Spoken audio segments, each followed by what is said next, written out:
So this video is going to be my favorite movies of all time.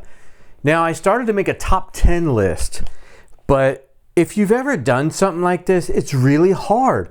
Once you start writing them down, you can start picking your numbers, and then you're like, well, what the heck? This started as a top 10 list. I've got 20 movies on here, and it's really hard to put them in order. I've got my top 3. I've got 3 numbered, 1 through 3. The rest of them are just going to be random. So I'm going to read these backwards from the bottom of the list up to number 1, but from 4 to 20 is completely random. And if you've ever even tried something like this, or if you're going to try something like this, it's not as easy as you think. You have all your favorite things in your head, like this is my favorite songs of all time right there, and I'm hoping to do that video next coming up. But it's really hard when you need to put them in order. You might have your favorite, but then the rest of them, it's really complicated. So I just wanted to say that so that you guys aren't like, you put this movie ahead of that movie. It's like, it's random except for the top 3, all right? So I'm not going to give these any numbers. I'm just going to talk about them. I'm going to show some clips of these movies on the screen, and then I'll find out what I get copyrighted striked with, and then pull them back off and re-edit this. So I'll really try to show some clips, but you know how that goes. You get in trouble. All right, so the first one is called The Music Box. I want to say this is 1980. It's very 70s-ish, but you got to keep in mind back then when you made a movie, it took about 2 years from the time you filmed it to the time it was released, so it probably is the 70s. So there's this guy, and he's like all, everybody's that way in this whole movie. They're all, very mundane. And then he finds this music box, and whenever he listens to it, he's super happy. Now, they're trying to give you this message without directly giving you this message. The music box represents the Bible in this movie. Whenever he's listening to it, he's all happy, and whenever it's closed, he just wants more of it, and he's trying to hide it from his family because he just found it, and he's afraid of what they're going to think of him if they see him, enjoying this music box. But it's really good. I won't say any more. The next movie is called I Can Only Imagine. This is the story of the Mercy Me guy, the guy that sings in Mercy Me. This is his story of how Mercy Me came about and how this guy becomes a Christian. It's really good. I love that movie. It is so good. The next movie is Say Anything. I really like a lot of John Cusack's movies. Not all of them, but I like a lot of his movies, so you're going to see a couple more in this list. The reason why I like this movie, he thinks this chick is way out of his league, and here's him. And it reminds me of me and my wife, because I married up. I definitely married up. My wife is way out of my league. And I represent, I'm like the dude in there, and the chick is like my wife. Not that our personalities are anything like those characters, but it just reminds me of that. I'm not into Disney movies, but we always refer to ourselves as Beauty and the Beast because my wife is so beautiful and I'm the Beast. But if you're not familiar with Say Anything, if you've ever seen a meme or a picture of the guy holding the radio over his head, that's that movie. The next one is called Flight of the Navigator. It's a really good movie. It's about a little kid who gets on a spaceship, and he's the navigator. He's got to tell the spaceship. The spaceship is also kind of like an alien in a way, and he's flying around. He just wants to go back home. He ends up in a different time. So he's just trying to figure out how to get back home. It's really good. I really like that movie. It's not a Christian movie, but I would recommend you watch it anyway. It's actually a pretty good movie. The next movie is Rad. Now, I love Rad just because it represents my era. I was BMX racing at the time. Before I got into freestyle, I was racing with, Danny and Richie and Lowell and everybody, and we were having so much fun. And this is back before the tracks were so smooth like they are today. We were just on dirt, it was rough. I mean, it wasn't rough. It wasn't smooth like they have today either. But that movie came out when we were teenagers, and it's really enjoyable. It's got some cussing in it. The music through the whole thing is really good. It's like that kind of inspiring type music. And the story is your basic story, of an underdog coming up through the ranks type thing. So it's very basic story, but it's actually a pretty good movie. The next one is called In Time. Now, it's Justin Timberlake. I don't know anything about the guy. I just know this movie. It's really interesting movie. These people are born and you live all the way till you're 25 years old. You could do almost anything you want. Then this clock appears on your arm when you turn 25 years old. That's how much time you have to live.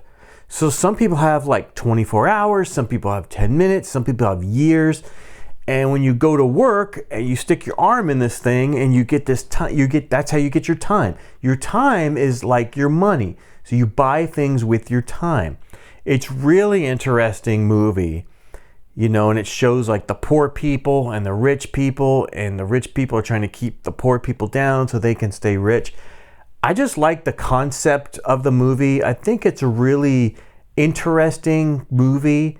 A lot of the stuff in there is kind of stupid. Some of the stuff's kind of dumb and, you know, outlandish, but it's a movie. What do you expect, you know? So I just thought it's a trippy movie. When I first saw it, I was like, this is kind of trippy. So I just kind of like it just because it's an interesting concept. The next movie is the first Tron. Now this is a Disney movie. And if you're not familiar with it, you know, the second Tron, I didn't really like as much, except Daft Punk did the whole entire music for it. It's really good. The movie itself, I didn't like. The first Tron, if you just watch it as a movie, you know, the dude goes down into the video games, you know, and he's in there, he's playing, he's trying to help the dudes out and all this stuff and defeat the evil computer guy.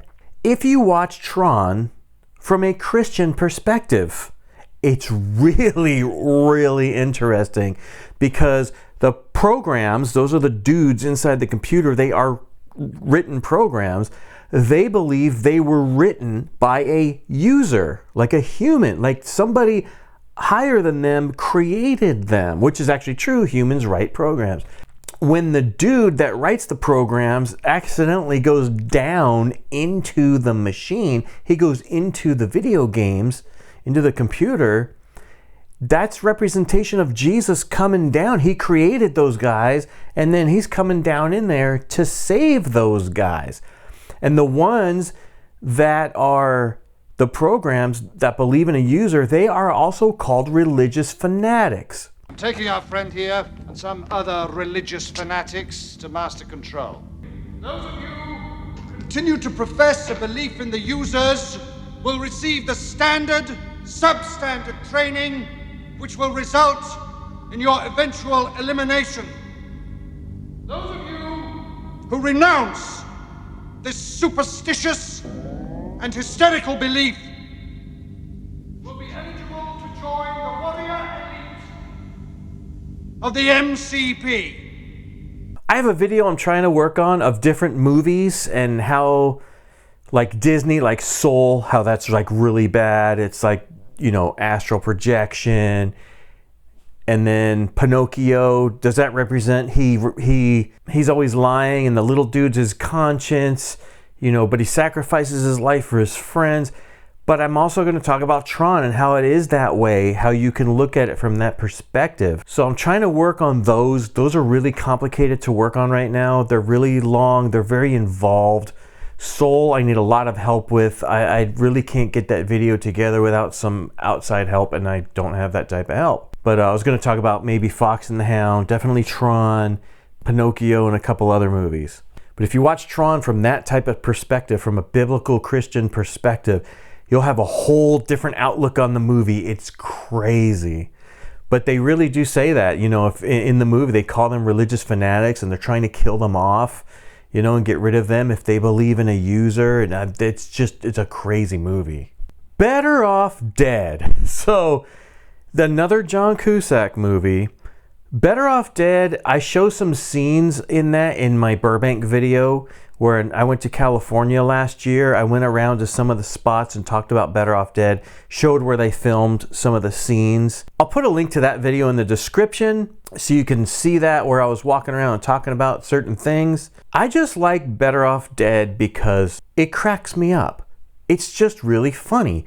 It's not funny that the dude keeps trying to kill himself and then he keeps messing it up every time he tries to kill himself. Spoiler alert, the movie Otto, he's doing the same thing. He keeps trying to kill himself and something keeps happening to prevent him from killing himself.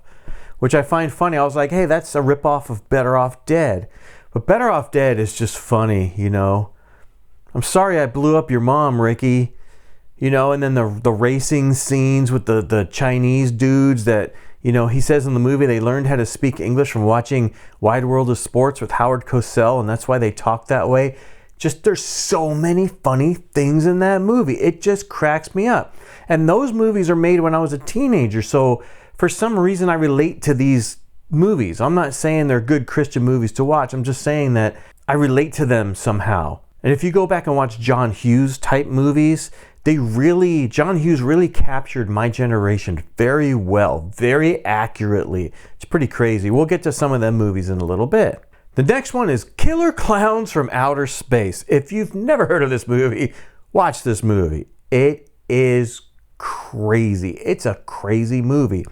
Now, the first time I saw it, Danny and Big Rich, they had an apartment together in Burbank. And I went over there one time, you know, everyone's hanging out there. And they were like in the middle of the movie. So I walked in the middle of the movie and I couldn't stop laughing. They're like, this isn't funny. I said, dude, this is hilarious. This is a hilarious movie. And so later on, I rewatched it from the beginning. I was like, oh, it's not supposed to be funny. It's supposed to be scary, but it's like low budget, like a B movie. It don't matter. You watch it now. It's just hilarious, you know. When the people find out, when the kids go into the tent, they're being chased and the clown's shooting popcorn out of a gun at them. And so he goes to tell the cops and they're like, they were chasing us and they were shooting popcorn, and it just sounds so bizarre. It's hilarious. It's so stupid though, but it's funny. And it was really low budget. I don't think it did very good at the box office, but now it's one of those like cult classic type movies. I just find it funny. The next one is The Sound of Music. Now, I know that sounds stupid because of the type of person that I am, because I like metal and stuff. It's based on a true story. I don't know how accurate the movie is compared to The Real Family, but this movie is really good when you're learning about music. The stuff that the chick says is really good. And the way they do like their harmonies and the kids are all doing the different scales and stuff, it gives you the basic breakdown of music. And it's a good movie. I hate musicals. I do not like musicals. I like this movie because of the story. And that's what makes a good movie, is the story. So if you've never heard of that, because it's a pretty old movie, go check that one out. It is based on a true story. And I don't know how, you know, close it is, but it's a really good movie. School of Rock with Jack Black. Now, I'm not that much of a Jack Black fan, but this movie reminds me of The Kids, because when it came out, we were in the apartment, our first apartment here in North Carolina, and we were laying on the floor against the couch. That's how we used to watch movies. We'd all lay on the floor and use the couches like for our heads and face the TV. And we were watching School of Rock, and a lot of the stuff that is said in that movie is actually true. Now, what he's doing in the movie is bad, you know, telling them to hide it from your parents and all this stuff. But when he's telling them different things about different songs and stuff, he's right in what he's saying. The other reason I like this movie is it reminds me of our kids, because at the very end of that movie, when the credits were rolling, that's when Matt looked at me. He was 9 years old, and he said, "Dad, can I have a guitar?" So somehow that movie inspired him to say that. And you know, when a kid says that, you know, you're going to get them the cheapest thing that you can, because you don't know if they're going to stick with it. They just saw this movie. It's like going to watch a Bruce Lee movie. All of a sudden you want to start kicking stuff, you know, but is that going to inspire you to follow that your entire life, or just for a short time? You know, you don't know. So we got Matt a cheap Yamaha pack. It was the guitar, the amp, the strap, the cord. You know, it was a pack, a soft case. And it was $150, but he stuck with it. We got him lessons from Steve, and he stuck with it. About a month or two later, Andrew was like, "Can I have a drum set?" I was like, "Heck, yes, you can have a drum set. I can't say no to that. I can't say no." When your kids ask you for instruments, I don't care if it's a trumpet or a flute. If it involves music, get them into it. Because music is not only a second language, it's also math. No matter what instrument you're playing, you're learning a second language, music, and you're learning math at the same time. You can't deny kids that. Even if they don't stay with it their whole lives, it's something they'll never forget. If they did it in school, or if they even do it for a couple of years, or they're with their friends, they will never forget that for the rest of their lives, doing music. So just because I said that, I'm going to show some clips of Matt. Maybe I'll show a couple clips of Andrew. I don't really have that much of Andrew. But also, if I turn this camera right now, that's Matt's first guitar. He's not allowed to sell it. I keep it because he'll sell it. And then there's a picture of Matt down there, and there's a picture of Matt up there. I'll try and show some clips of Matt. I'll also put a link to whatever social media he's got so you can watch him play guitar. Matt's phenomenal. Matt's just total professional. And I'll show you the video to Big Blue World, just a little bit on here. And Andrew is the one that did the video for it. They did really good. Matt was playing phenomenal guitar. Andrew did a killer video.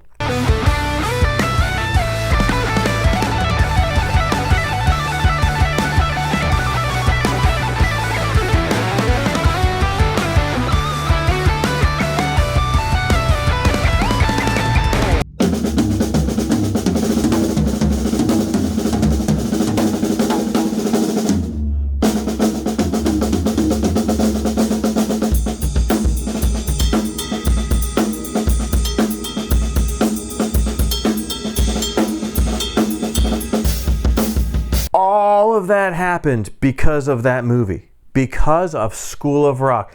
That inspired my kids. And my kids grew up in my house. We've always had a studio in the house.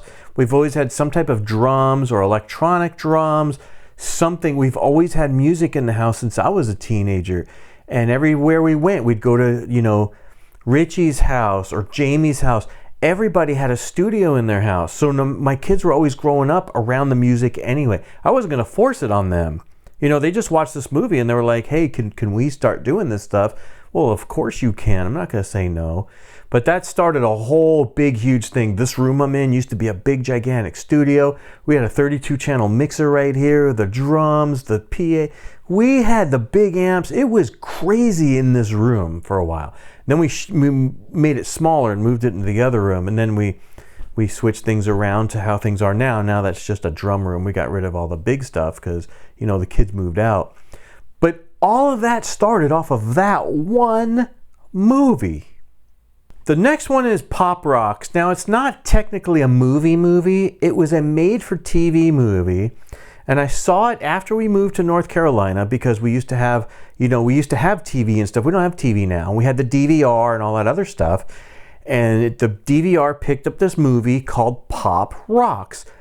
This movie is about a guy that when he was young used to be in a crazy band, they look kind of like Twisted Sister in this movie. He got away from that. He became a banker. He's wearing a suit and he's got his hair all cut and he's married and has kids, and his wife and kids have no idea that was his past life. He hid that from them.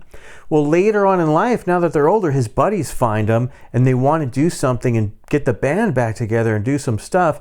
So he's like, okay, so he's trying to hide it from his family, but he's spending like late nights at the office. That's what he was telling his wife, when he was actually doing band practice. He's trying to get back into his spandex pants and all that other stuff. And his wife thinks he's having an affair and all kinds of... It's just a crazy movie. I just really like it because, he gets back into the music. And it's a fun movie to watch, and I'm not going to give all the spoilers away, what happens at the end or anything. But it was actually a made-for-TV movie, so it's very hard to find. I found it somewhere online and I downloaded it and I saved it. I'll show a couple clips from that. I'll show how he's like, in the banker and then what they look like when they're playing music. It's actually pretty good. I don't know, I just enjoyed that movie. It's like a family type of movie, but it was only aired one time, and that was the time that I watched it. And if I would have known that, I would have converted that, to the computer off the DVR. If I would have known it was going to be so hard to find and only aired once. I love that movie.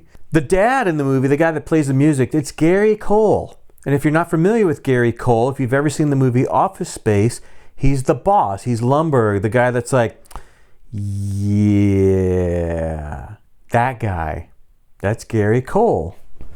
The next one is Terminator 2.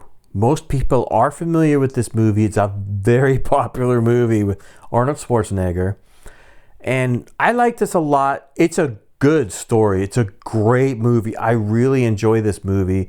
The effects in it for the time were way ahead of their time. I don't know how they hold up today. I still like it. But I mostly like it because it's around LA. It was in our neighborhood. I showed some of that stuff on my Burbank trip. I'll see if I can put the link to that. You know, it was when I was showing the Better Off Dead stuff. I showed some of the Terminator stuff. It was actually on our street where we grew up. But it's a good story anyway. I really enjoy it. Yeah, there's plot holes, but that's in every movie. You know, especially when you're dealing with, you know, time travel and stuff like that, you're going to have a lot of plot holes. People can't do it correctly. I mean, even Back to the Future has like plot holes in it, you know. But anyway, Terminator 2, it's a really excellent movie. I'll bet if you were to look up like top movies of all time, it's got to be up there somewhere. You know, I know E.T. is up there, but Terminator 2 probably is up there somewhere. I've never looked at a list like that. That'd be interesting to look at. 16 Candles. Now, I won't recommend you watch this movie. There's a lot of debauchery in this movie. And this is like the first time I saw John Cusack. Joan Cusack is also in it. But it's another John Hughes movie. And this is exactly what we were doing when we were teenagers. When you watch this movie, all the groups are represented here. You know, you got the geeky guy, the pretty girls, you know, the party guys, the jocks. And if you were to go to a party like in this movie, it's very similar to what would have happened at that time. It was just insane. The 80s were just crazy. The 80s was just a gigantic party. But I wouldn't say watch this movie. I find it funny because it really represents my generation very well. And it's very close to a lot of the stuff we used to do and get away with. And when you look at the stuff we used to do as teenagers, it's like we're just committing felony after felony after felony, but we're not getting caught. So that's kind of how this movie is. There's a lot of stuff they're doing in there that they shouldn't be doing. But I just thought I'd say that. That's why I like this movie. It's just, it represents my generation very well. Married? Married. Married? Yeah, married. You're in the parking lot across the street from my church. You own a church? Another John Hughes movie, The Breakfast Club. Now, I couldn't wait till my kids were about 14 to 16. I wanted to watch this movie with them because this movie also represents all the groups. You have the jock, the geek, the pretty girl, the stoner, and the weirdo. They're all represented there. And that's what that movie's actually about, you know, all their differences and all their similarities. I'm telling you, John Hughes captured my generation very well. It's very real I'm not saying that's real, like that would have happened. When you put all them people in the same room like that, they probably would have just never talked to each other and they would have just sat there quietly till the time was time to go. I really enjoy this movie because of that, because each person, when you look at the geeky guy and the jock dude and stuff, that is how those people were in that time.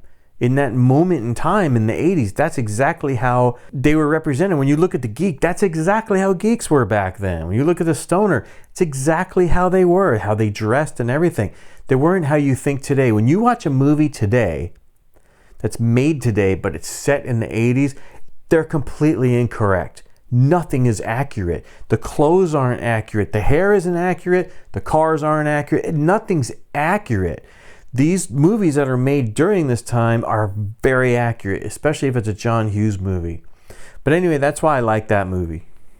Time Changer with Gavin MacLeod. Now, if you don't know who Gavin MacLeod is, he's Captain Steubing on the Love Boat.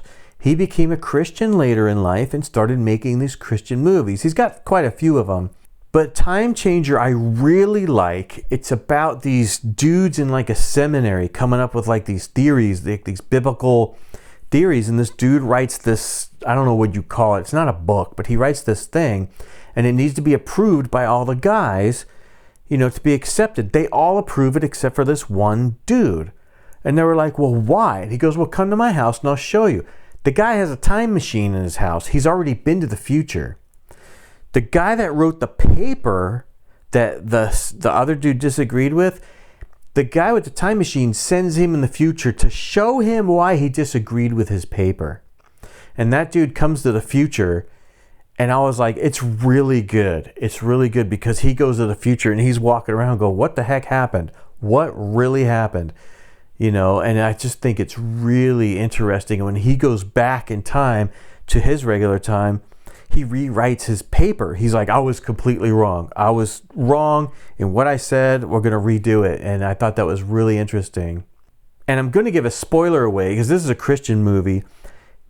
His paper was, can you have good morals but not have God, type of thing. And it's really interesting because Christians are always discussing things like that. You know, where does morality come from? Can you have good morals without believing in God? You know, stuff like that. That's what this movie's about. So it's really trippy, this movie. I really enjoy it. I put that really high on my list. I don't have a number next to it because I made this list kind of random, but that's pretty high up there. All right, you ready? Robocop. Now, if you're a Christian, don't watch this movie. It's a ton of blood, a ton of killing, a ton of cussing. Why do I like it? Well, back in the day when this movie was still somewhat new, you know, on VHS or whatever, this was Brian's favorite movie when he was about 2 or 3 years old. I sound like a bad parent when I say that, but let me explain. So, you know, when kids, especially on VHS, it's a little different. When the VHS tape would get to the end, it would automatically rewind and it would play again.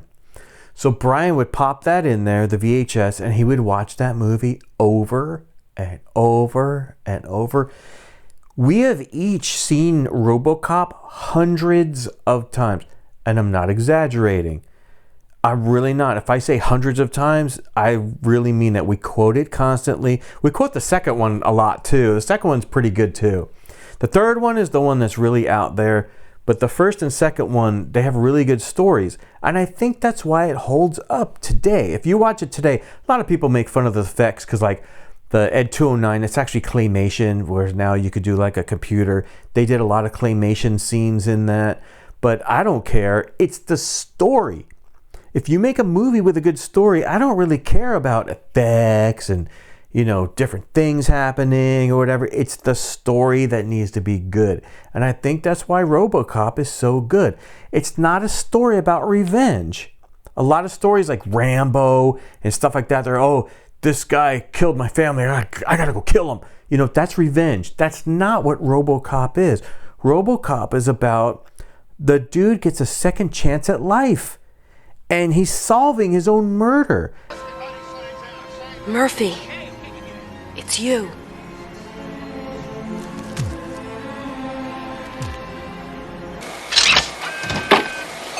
He's in. Murphy,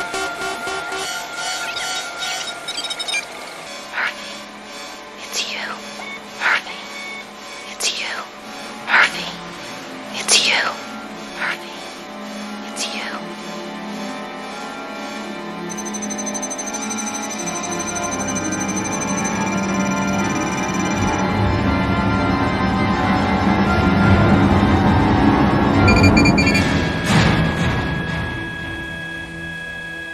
And he's not really trying to kill. I mean, he does kill a lot of people. He wants to put him in jail. They shoot at him. He shoots back. He kills them. But it's really about a guy that gets a second chance at life and he's solving his own murder. And it's mostly about good over evil is really what that's about. It's not about all that other stuff you think it's about. So getting back to Brian, because he would watch it all the time, back in the day, because I'm going to sound like a bad parent, yeah, I just let him watch Robocop all the time. Well, we were teenage parents. We didn't care. We used to make movies. We had the blood, we had the knives, we'd shoot each other all the time. Shooting came later with the computer effects. But me and Brian used to stab each other all the time. We cut each other all the time. You know, we'd be playing in the street with fake blood because the fake blood at that time would stain. It was really bad. I don't even remember what it was made out of. Like newer blood, you can use, you know, corn syrup and food coloring stuff. That's not what this was. And even that's sticky. This would stain if you were on like white cement and stuff. So we'd make sure we were in the street. But we were always doing stuff like that and making that. Now, when you grow up in a house like that where you're doing all that, you know how the movies are made. And if you're at home and you're stabbing each other and you're shooting each other, and you have the story going on, and then you edit it and you watch it on the TV and you're like, hey, that's really cool. We did that like this, but it came out like this. So now you know how the movies are made, and you get really involved in that. You don't have to kill each other and stab each other like we were doing. Making movies is about the story, really, and editing it together in a certain way. But because he grew up that way and the kids grew up that way, they're not scared of horror movies. So as Brian was growing up, Jamie used to work at Blockbuster. Now, when you worked at Blockbuster back in the day, you got 5 free rentals per week. So that could be games or movies, VHS, DVDs, whatever they had, any combination, but 5 per week. So we would go in there almost every day after work. She'd be working, and I would take Brian in there, and we'd rent some type of scary movie. He even watched Killer Klowns when he was a kid. We were so random in what we were watching, we decided, you know what? Let's go to the horror section. Let's just start at the beginning in the A's. We don't even know what it is. Just grab the first one. We're going to watch it. We're going to bring it back the next day. We're going to grab the second one. We're going to watch it. We actually got to the point, I think Brian was maybe 8 or 9 years old. Maybe it couldn't have been older than 8 years old. We went in there one day and we looked and we were like looking at the whole horror section. We had watched the entire horror section. There was nothing left to watch, which I thought was funny. But he would watch a movie, guy'd get his head cut off, blood be squirting. He would just start laughing. Me too, because a lot of this stuff is so fake. And because we knew how things were done, we're into all that stuff. Danny was into all that special effects stuff. Danny was actually really good at it when we were younger. But Danny would get all the magazines of how that stuff was done. We were really into this stuff almost all our lives. And so my kids grew up that way. And it sounds bad. Oh, Brian's laughing at somebody got his head cut off. And I'm like, look how stupid that looks, And even now, me and him will laugh at inappropriate things in movies because of that. And everybody else is like, oh, we're like, oh. In the movie theater, like, oh, I'm not supposed to laugh? Like, what? Why aren't you guys laughing? But anyway, that's why we let him watch Robocop. I know it's a lot of blood. We watched a lot of behind the scenes with all the squibs and all that stuff. He knows how it's made. So it didn't bother him. Doesn't bother me. I still like that movie because of the story. I was watching it last year one time. My wife, it was 3 a.m. She walked out, out of the bedroom for a second. She saw me watching it and she was like, are you watching this on purpose? And I was like, yeah. She was like, what? Really? Are you serious? It was pretty funny because, we've seen it hundreds of times. But anyway, that's our little Robocop story. All right, so that was all the random stuff. Now we have 1, 2, and 3. Those are actually numbered. I couldn't really number the rest of them because it's really hard to do. So we're going to go 3, 2, and 1. You ready? Number 3. End of the Spear. It's about these Christian missionaries that go to the Amazon forest and they want to preach the gospel to these people that live in the woods, like actual, I call them savages, but they're just wearing a loincloth and they have spears and they just kill people. Now, I could be wrong about the Amazon part. I'm not sure exactly where these people went. I can't remember. This is an actual true story. And one of the people telling the story, the real kid, he's in the movie as an adult. He was a kid when this happened. It's really good. This movie's really good. I know the real story. The movie came out very well. And whenever I watch a movie and it's a sad scene, my wife will look at me and, she'd be crying. And she's looking at me. You have no heart. You don't cry. I'm like, it's a movie. It's just a movie. And unless you're like in LA, we grew up in LA, you see how movies are made. You see how fake everything is. Everything's fake. The clothes are actual costumes. Like even this would be a costume. You have to return it. Everything in a movie is fake. People don't understand that. And they're like, oh, did you see this movie? Did you see what this guy did? Yeah, it's fake. It's a movie. This movie's based on a real story, and they did it really well. And there's a scene near the end. I'm not going to say what it is. which did actually make me cry. I never cry at movies. I was like, like I was crying. My wife's like, what's wrong with you? I'm like, this part right here. So she watched the whole movie later. She just couldn't get into it. She said it was just boring. And I'm like, how can you say that? This is a great movie. So I highly recommend End of the Spear. It is one of my favorite movies of all time. It's number 3 right there. It is so good. Now, look at over!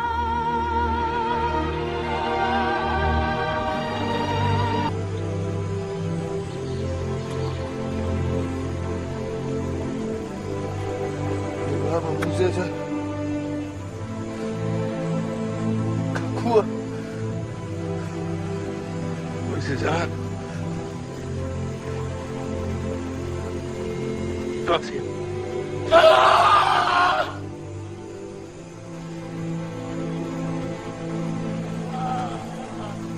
Number 2, Joseph from the Bible collection. This movie is so good. It's very accurate. There's some things in there that aren't as accurate as they are in the Bible, you know. You have to give certain creative license and liberty to movies, because to make it a movie, to make it that accurate as scripture is really hard to do, because sometimes there's little gaps in scripture that you have to develop little stories with. I'm fine with that. It's not like they're trying to lie. They're trying to get this story across. And this is the only other movie I cried at right at the end. And if you know the story of Joseph, because I'll give this one away, because if you've read the Bible and you know the story of Joseph, when his brothers go back to Egypt, they don't know it's him. They don't know that's their brother. And then when he reveals himself to them, that's when I started crying. When he forgave them for what they did to him, I was like, wow. I mean, and I know the biblical story, but when you're watching this like visual representation of it, you know, the music gets your emotions going, you know. It's really, really good. So my number 1 movie of all time is Moses, also by the Bible collection. Now, I had a hard time between Moses and Joseph. Joseph has been my favorite movie of all time for years and years and years since it came out. So why is Moses ahead of it? Well, because there's one little scene, there's 2 little parts in Joseph that I have a problem with. The one is when the chick is trying to seduce him. He's in like the hot tub or the tub, and they show the back of him, and he really is naked. They don't show his butt, but you can see that he's actually naked. I don't like that. They don't need to do that in the movie to get that point across where she's trying to seduce the guy. They don't need to do that. And then when the Pharaoh makes him his right-hand man, the Pharaoh gives him his daughter. And she looks at him when they're walking, and she goes, "Am I pleasing to you?" And he goes, "Very." Like, I'm like, okay, Joseph would not say that. You know, yes, he really did marry the chick and have kids, but he wouldn't say that. If they were to take they could have just like looked at each other and kept walking and went to the next scene, because that's where the scene changes. I'd have been fine with that. Just because of those 2 little things, I put Moses ahead of Joseph.